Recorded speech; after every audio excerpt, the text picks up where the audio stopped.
খালি আসুক না এবার। আর লাল ড্রেস পরছো কি জন্য? তো কি হয়েছে? কি হয়েছে মানে লাল ড্রেস পরলে তোমার ভালো একটু সুন্দর লাগে, তুমি জানো না? তো সুন্দর লাগে তো কি হয়েছে? আমি তো ছোটবেলা থেকেই সুন্দর। খালি আসুক তোমার ওই আশিকি দিন, তারপর তো কই গো? কি জান? তুমি কি এখন খাবা না? না না না, আমি খাবো না। গরম গরম খাবারটা খেয়ে নাও। বাবু তুমি খেয়ে নাও, আমি পরে খাবো না। খিচুড়ি রান্না করছি। কি দিয়ে রান্না করছো খিচুড়ি? মাংস দিয়ে। কিসের গোশ? গরুর গোশ দিয়ে রান্না করছি। গরুর গোশ দিয়ে রান্না করছো? তোমার না গরুর গোশ খাইতে নিষেধ করে দিল, তোমার না মানা করলো হুজুর যে 3 মাস তোমার খাওয়া যাবে না গরুর গোশ। এই জন্য আবার করে 2 মাস চলে গেছে আমি গরুর গোশ খাইছি। 2 মাস চলে গেছে খাইছি। ভন্ড হুজুরের কথা শোনো তুমি। যাতে তোমাকে গরুর গোশ কিনতে না হয় মাসে মাসে, এই জন্য তুমি ভন্ড হুজুরের কথা বলতেছো আমাকে। খালি আসুক না এবার। আর লাল ড্রেস পরছো কি জন্য? তো কি হয়েছে? কি হয়েছে মানে লাল ড্রেস পরলে তোমার ভালো একটু সুন্দর লাগে, তুমি জানো না? তো সুন্দর লাগে তো কি হয়েছে? আমি তো ছোটবেলা থেকেই সুন্দর।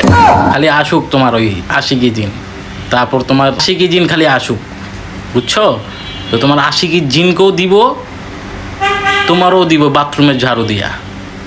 সাথে তুমি যে ভন্ড হুজুরকে নিয়ে আসছিলা টাকা ভাড়া করে, যাতে তোমাকে মাসে মাসে গরুর গোশ কিনতে না হয়, এই জন্য ভন্ড হুজুরকে টাকা দিয়ে ভাড়া করে নিয়ে আসছো যে হুজুর ওকে বলবেন ও যেন 3 মাস গরুর গোশ না খায়। না কুরবানি চলে গেছে, আমি গরুর গোশ খাই নাই, এখন একটু গরুর গোশ খাবো না।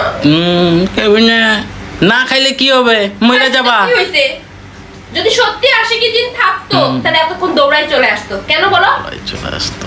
আমি লাল ড্রেস পরছি, আমি গরুর গোশ রান্না করছি, কই তোমার আশিকি জিন? ওর দাদা পয়সা আছে যে।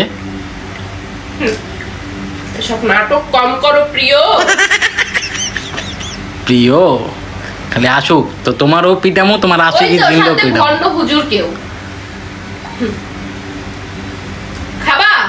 অনেক মজা হয়েছে, খাও। সেই মজা হয়েছে।